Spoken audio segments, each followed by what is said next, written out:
ગુજરાત પ્રદેશ ભારતીય જનતા પાર્ટીના મહામંત્રી અને ઉત્તર ઝોનના પ્રભારી અજયભાઈ બ્રહ્મભટ્ટના જન્મદિવસની અનોખી રીતે ઉજવણી કરવામાં આવી હતી। પાટણના પ્રસિદ્ધ રોટલિયા હનુમાનજી મંદિર ખાતે નાગવાસુકી દાદા અને શ્રી રોટલેશ્વર મહાદેવના સાનિધ્યમાં વિવિધ ધાર્મિક કાર્યક્રમો યોજાયા હતા। આ પ્રસંગે 11,000 બીલીપત્ર તથા 5100 રોટલીઓનો અભિષેક કરવામાં આવ્યો હતો।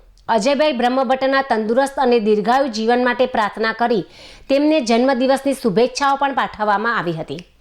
આ સેવા અને ધાર્મિક કાર્યક્રમમાં પાટણના એપીએમસીના ચેરમેન સ્નેહલભાઈ પટેલ, ચાણસ્મા મંડળના કિરણભાઈ જાની તેમજ વિનયસિંહ ઝાલા, પાટણ તાલુકા ભાજપ પ્રમુખ રાહુલ પટેલ, મહામંત્રી દિલીપભાઈ દેસાઈ તેમજ એપીએમસી ડિરેક્ટર વિઠ્ઠલભાઈ પટેલ, વેલાભાઈ ચૌધરી, વિરલ પટેલ તેમજ ઇન્દ્રજીત રાજપૂત, જીગર પટેલ, માનસિંહભાઈ ચૌધરી, હરિભાઈ ભરવાડ, કિરણ દેસાઈ તેમજ નરેશ પરમાર સહિત ભાજપના આગેવાનો તેમજ કાર્યકરો અને રોટલિયા હનુમાનજી મંદિરના ભક્તો મોટી સંખ્યામાં ઉપસ્થિત રહ્યા હતા। જન્મદિવસ નિમિત્તે આયોજિત આ સેવા કાર્યમાં પાટણ સહિત આસપાસના 52 ગામોના ભાજપના આગેવાનો અને કાર્યકરોએ પોતાના નિવાસ સ્થાનેથી રોટલીઓ બનાવી રોટલિયા હનુમાનજીને અર્પણ કરી અજયભાઈ બ્રહ્મભટ્ટને જન્મદિવસની શુભેચ્છા પાઠવી હતી।